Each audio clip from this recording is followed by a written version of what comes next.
one. That's why I don't really like microphones. So I usually speak with a loud voice, so I have no problems with people hearing me in the back of the room. But it's been a long day, so I'm going to go ahead and use it. Thank you very much for that kind introduction. Yes, my name is Peter Constintino. I am part of the Decolonization Committee, which advocates for free association. And I understand that this is a class presentation, which means you kind of need to pay very close attention. Of course, it's being recorded. Hi, Mom. And that you can go back and refer to the things that I have said with regard to decolonization and more specifically free association. Well, I feel very honored that she called me a leader. Because for one, I am normally sitting in your seat. I'm as nervous as you are to stand here in front of you. But I do believe in the idea and the movement for decolonization. And I decided to take that road less traveled, which means to stand here in front of you and actually speak. I do not have a college degree. I'm working towards one though. It's been 35 years since I've been working on it. But thank you very much. Yes, you all are our future leaders. And like our wonderful facilitator here had mentioned, I'm here to speak with you with regard to free association and decolonization. I'd just like to clear a notion first that one does not necessarily follow, well, one does follow the other. However, we need to discuss decolonization as well as one of the choices that you have once decolonization is achieved. Okay, so it's not the cart before the horse, but it's the cart walking alongside of the horse, if you can understand that type of analogy.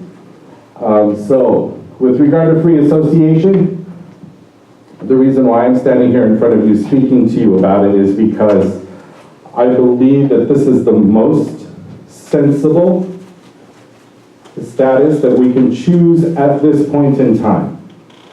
And I believe that because it's kind of like having the best of both worlds, where we become now partners in the decision to move forward with our lives and our livelihood, as well as our political status.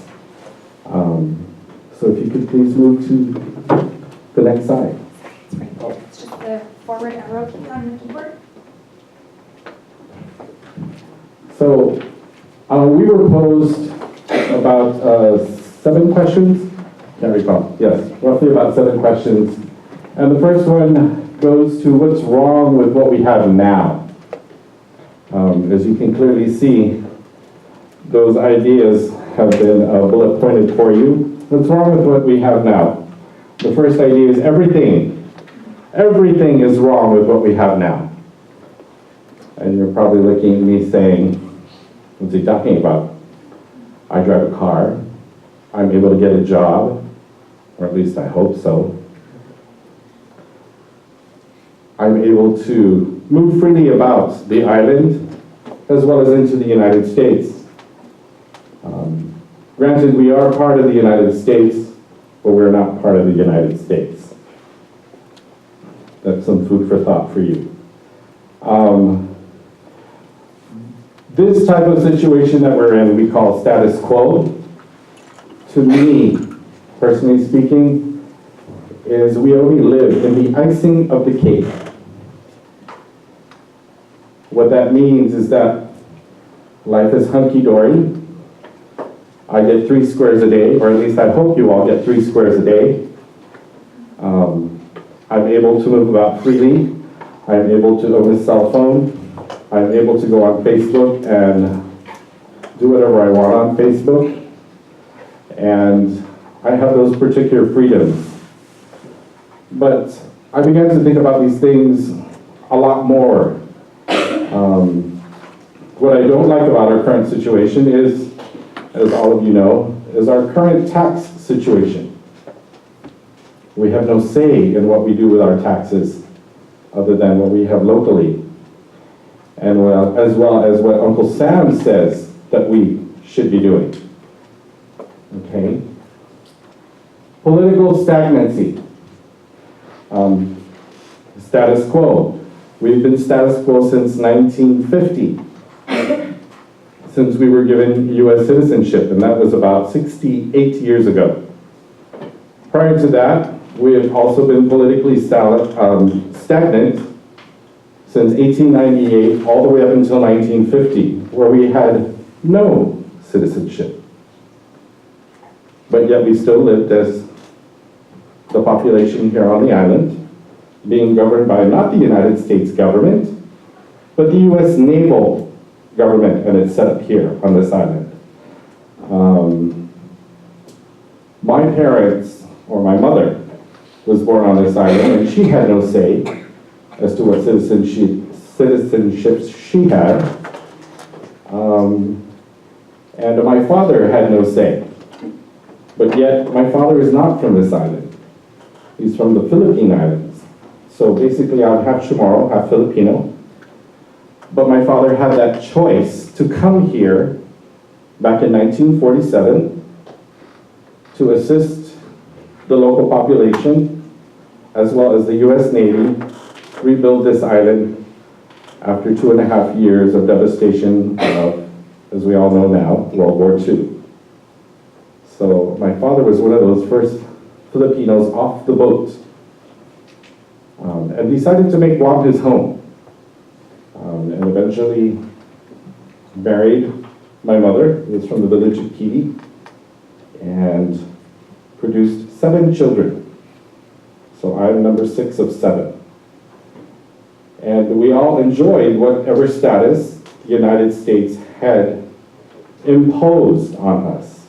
And I use the word impose because we did not decide what to do with our status.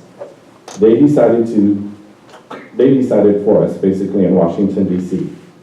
And not necessarily the president, but the Office of Insular Affairs, which is a sub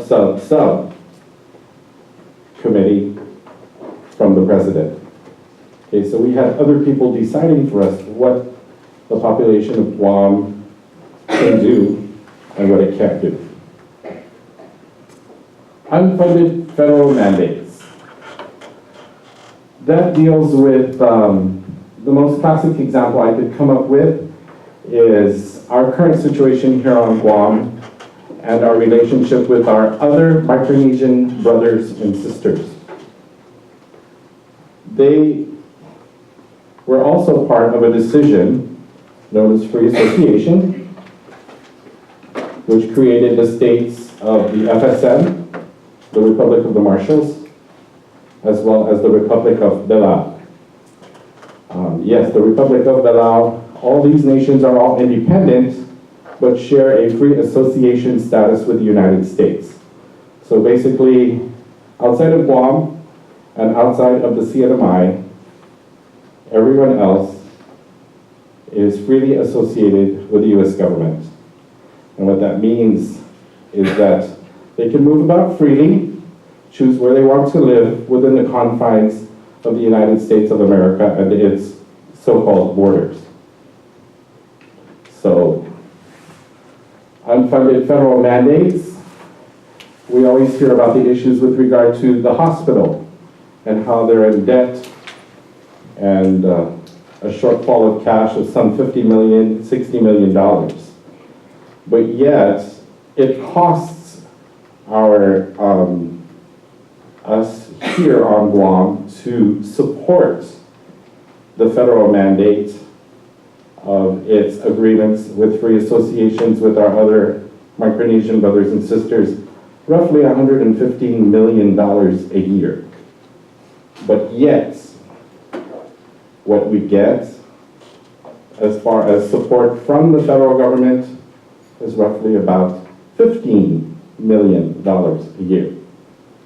So of that federally funded mandate, we only get 10% to support the other 90%, which have to come out of our pockets, your pockets, your parents' pockets, whoever lives here and pays taxes on Guam. And another bullet point is Guam is still on the UN list of non-self-governing territories, which means Guam is still a colony. Back when the UN, or the United Nations, or its predecessor to the League of Nations, Guam was the first one on that list. But yet, we have still not been given a chance to decide our fate and our standing with the rest of the world. Many other nations have become independent from other governing bodies, like those that have come from the British colonies. They still have relationships with the British colonies and what you may call a free association type of relationship between England, as per se, to Canada, Australia, New Zealand. England has basically given them that choice to become really associated, but yet they still run their own governments and only use the Queen of England, Queen Elizabeth II, as their titular head or head of state. So why can't Guam do that, where we have our head of state as the president, but yet we have our prime minister, or whatever we want to call that person, a governor maybe, or a president, to represent us locally, but yet still have that partnership with the United States. Okay, so those are some of the points with what is wrong with our situation today. Is we can't make too many decisions other than what is based off of the Organic Act of Guam, which is pretty limited.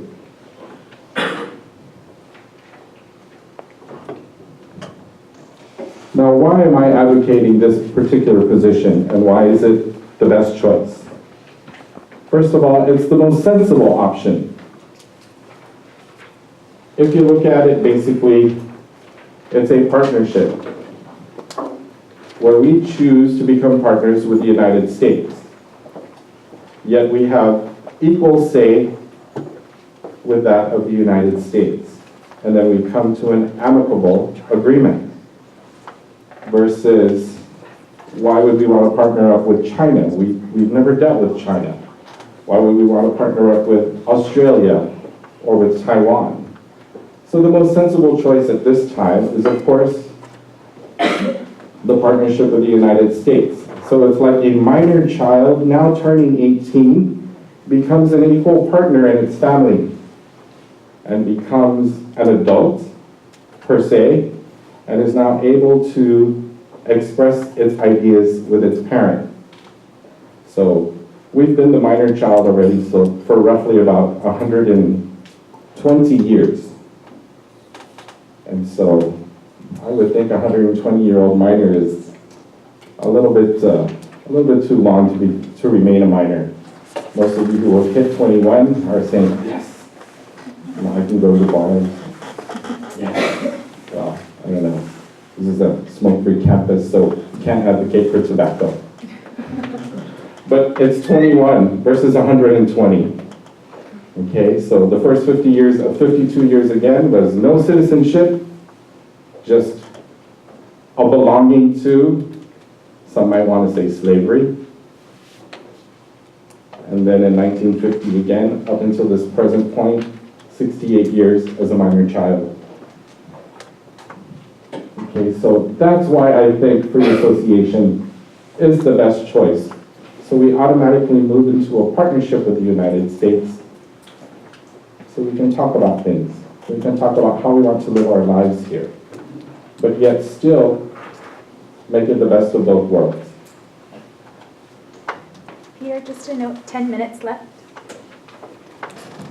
The third question, if the island chooses free association option tomorrow, what is the group's plan to improve the state of the island? Well, my name is not Albert Einstein. I don't have all the answers. But I do know and feel in my heart of hearts that free association is the best way to go.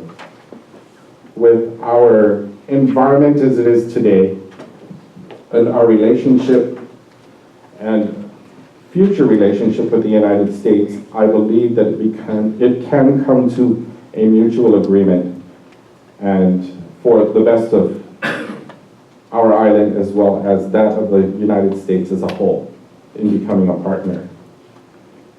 So our wish is that they grant us independent autonomy with the United States and become a partner rather than a colonial master, which means we have no say.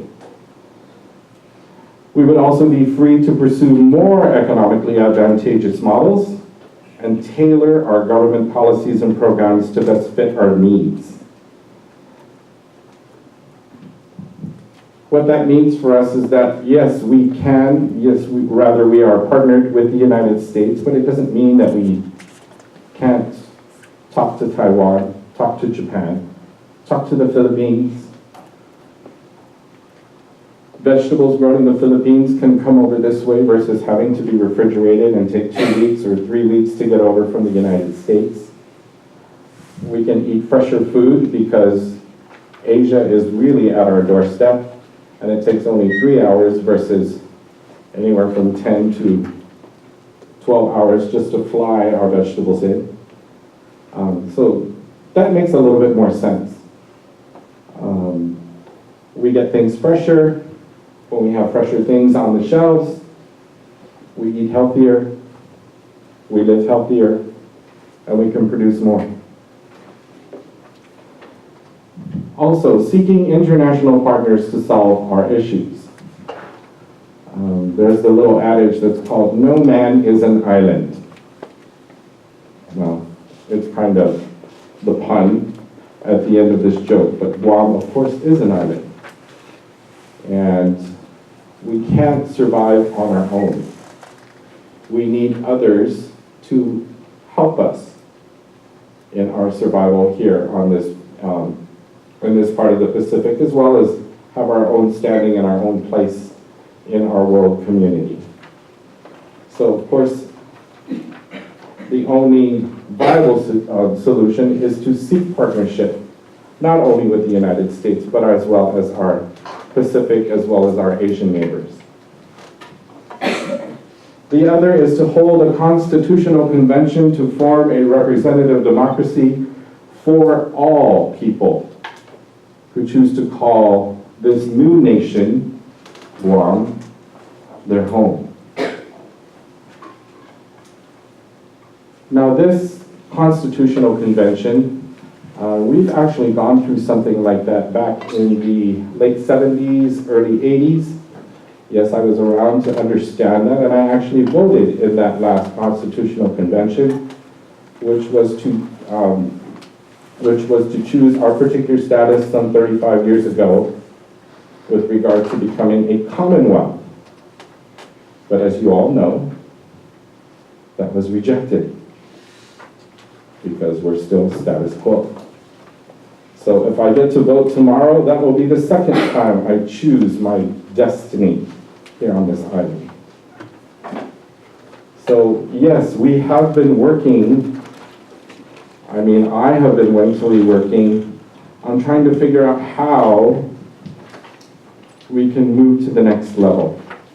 And holding a constitutional convention to prepare for possible change in status is only the logical thing to do. And another step to that is an economic convention, meaning once we've come together with our Constitution, then we need to keep rolling and keep that ball rolling and running with now how are we going to maintain our tourism industry, how are we going to maintain our economic lives here on the island to remain in that status quo kind of cloud? So that's why I feel free association is the next step and the most sensible step to take. Now, what has been my response to criticism?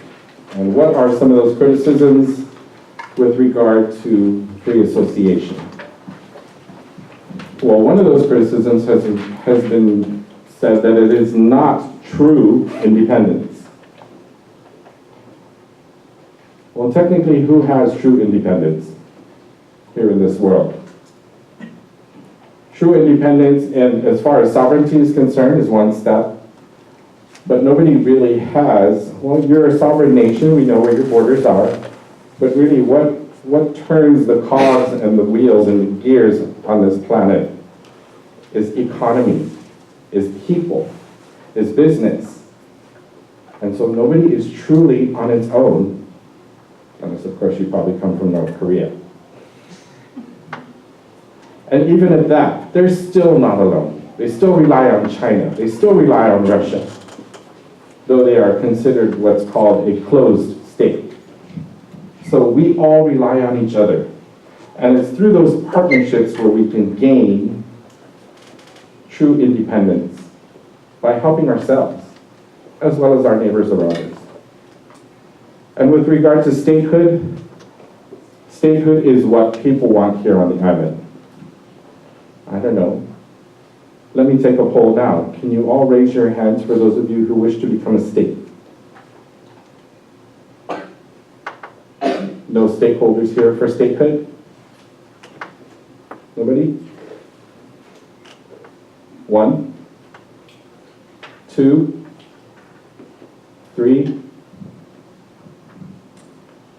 Well, in becoming a state, then you technically become the 51st state of the United States of America, with great power, with having 2 members in its Senate and 1 voting member in its House of Representatives. We are a population of 170, let's say 200,000. That's maybe about 200,000 is not even an average city in the United States. Do you think the other 50 states are going to want to give us that much power?